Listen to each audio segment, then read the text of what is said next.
Vadakkanchery block panchayat 1 കോടി രൂപ ചിലവഴിച്ച് ചെപ്പാറ ടൂറിസം കേന്ദ്രത്തിനോട് തൊട്ട് നിർമ്മിക്കുന്ന ടേക്ക് എ ബ്രേക്ക് പദ്ധതിയിൽ ലക്ഷങ്ങളുടെ അഴിമതി നടന്നതായി ആരോപിച്ച് യൂത്ത് കോൺഗ്രസ് പ്രതിഷേധം. തെങ്ങര മണ്ഡലം കമ്മിറ്റിയുടെ നേതൃത്വത്തിൽ നിർമ്മാണം സ്തംഭിച്ച് കിടക്കുന്ന കെട്ടിടത്തിൽ റീത്ത് വെച്ച് പ്രതിഷേധിച്ചു. നിർമ്മാണ പ്രവർത്തനങ്ങൾ വനഭൂമിയിലാണെന്ന് ആരോപിച്ച് സംഘടന നൽകിയ ഹർജിയിൽ ഹൈക്കോടതി നിർമ്മാണ പ്രവർത്തനങ്ങൾ തടയുകയും കെട്ടിടം പാതി വഴിയിൽ പ്രവർത്തന സ്തംഭനം നേരിടുകയുമാണ്. വനഭൂമിയിൽ നിർമ്മാണ പ്രവർത്തനം നടത്തിയവരിൽ നിന്ന് ചെലവഴിച്ച പണം ഈടാക്കണമെന്ന് യൂത്ത് കോൺഗ്രസ് ആവശ്യപ്പെട്ടു. DCC general secretary K. Ajith Kumar ഉദ്ഘാടനം ചെയ്തു. മണ്ഡലം പ്രസിഡന്റ് അനീഷ് കണ്ടംമാട്ടിൽ അധ്യക്ഷനായി. Vishnu Chandran, PJ Raju, Shahida Rahman, Jijo Kurian, AR Krishnankutty, PT Manikandan, Kuttan Machad, VJ Jamal, Aksan Jake, advocate Akhil Samuel, Sanal Sunny, Vijoy Kuttikadan, Sabid, Anoop Sebastian, Abdul Salam, Adithyan, Nihal Rahman, Joby Joseph എന്നിവർ സംസാരിച്ചു.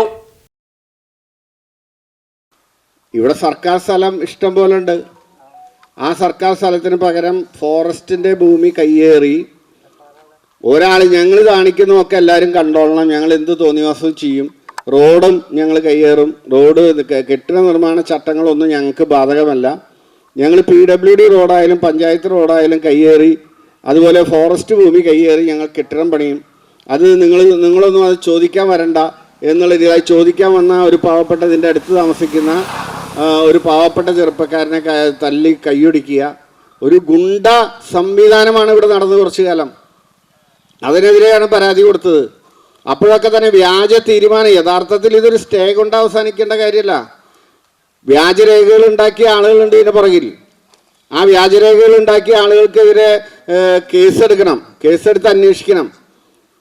ഈ പഞ്ചായത്ത് തീരുമാനം തന്നെ വ്യാജമാണ്, പഞ്ചായത്തിൽ ഉണ്ടാക്കിയ രേഖകൾ വ്യാജമാണ്, റവന്യൂ രേഖകൾ വ്യാജമായി ഉണ്ടാക്കി.